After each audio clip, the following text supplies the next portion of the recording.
হেই বন্ধুরা, আসসালামু আলাইকুম।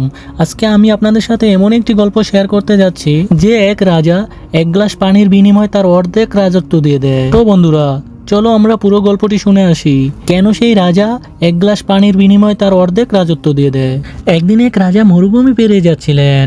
প্রচন্ড গরমে তার গলা শুকিয়ে গেছে, পিপাসায় প্রায় মরে যাচ্ছেন। চারপাশে পানির কোনো অস্তিত্ব নেই, কেবল গরম বালু আর রোদ। ঠিক তখনই তিনি দেখলেন একজন সাধারণ মানুষ এক হাঁড়ি পানি নিয়ে যাচ্ছেন। রাজা তাকে বললেন, ভাই আমাকে এক গ্লাস পানি দাও। লোকটি একটু থেমে বলল, আপনি তো রাজা, আপনি তো চাইলে পৃথিবীর সব কিছুই পেতে পারেন, এই পানি দিয়ে আপনি কি করবেন?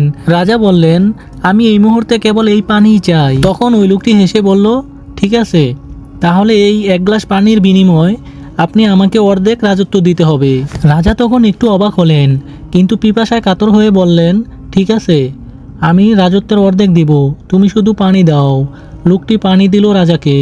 রাজা তৃপ্তি সহকারে পানি পান করলেন। পরে রাজা প্রাসাদে ফিরে চিন্তা করতে লাগলেন, এক গ্লাস পানি না থাকলে আমি হয়তো আমার অর্ধেক রাজত্ব দিয়ে দিতাম। তিনি নিজেই ভাবলেন, যে রাজত্ব এক গ্লাস পানির দামের সমান নয়, সেটার অহংকার করার কোনো মানে আছে কি?